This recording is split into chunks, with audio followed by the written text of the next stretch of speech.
What's poppin'? Welcome back to another Jada social media marketing video. Today I'm critiquing a YouTube creator to figure out what actually makes content perform well, not just in terms of views, but also audience retention and engagement.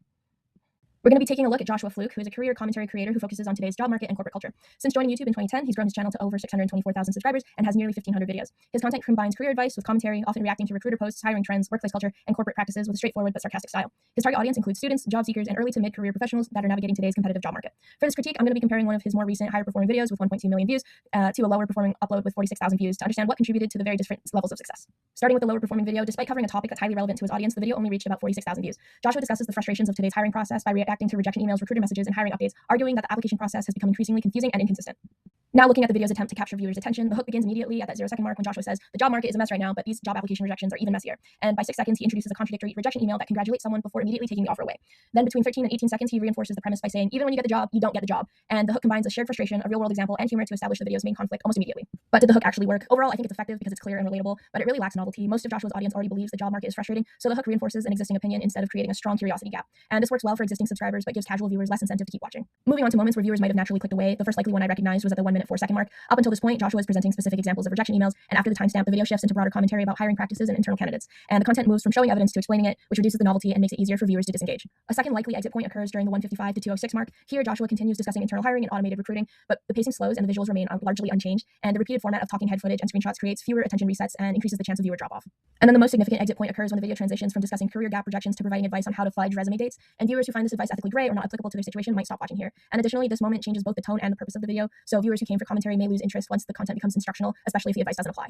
The first call to action appears approximately 5:14 when Joshua asks viewers to share their job search experiences in the comments, and this encourages engagement by inviting discussion around a shared experience. But then at the 5:25 mark, he promotes his website, resume services, templates, and consultations. And while both CTAs are relevant, placing them back to back may have reduced the impact of each by quickly shifting viewers from conversation to purchasing.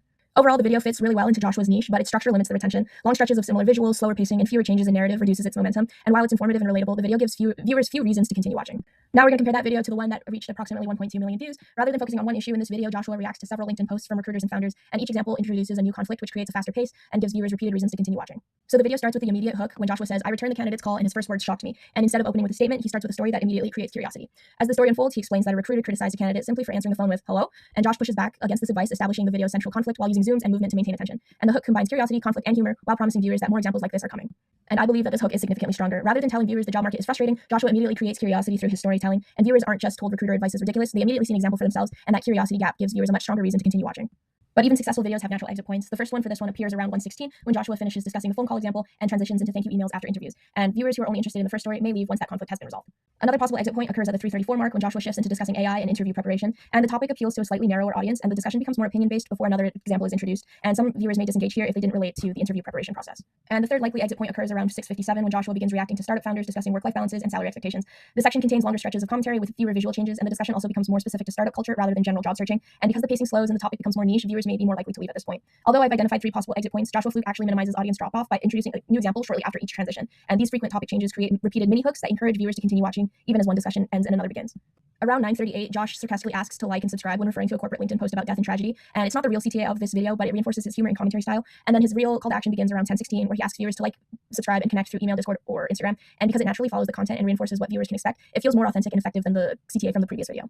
Overall, I believe this video performed better primarily because of its structure, not just because of the topic. Instead of exploring one issue for several minutes, Joshua introduces a new example every 1 to 2 minutes, and again, that comes back to the mini hook where it keeps the pacing fresh and encourages viewers to stay for the next story.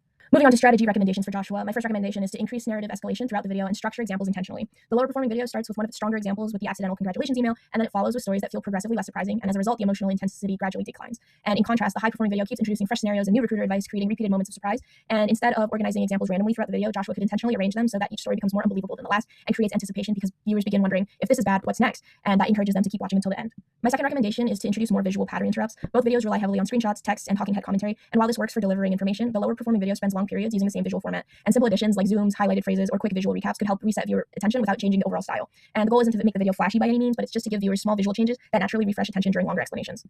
And then my final recommendation is to lead with the universal frustration before narrowing it down into niche examples. So the lower performing video focuses immediately on job rejection emails, which mainly appeal to active job seekers, while the viral video starts with workplace behavior that almost everyone can relate to, making it easier to share beyond the core audience. And then framing videos around the broader workplace experience before moving into specific hiring examples could expand his reach without changing the niche.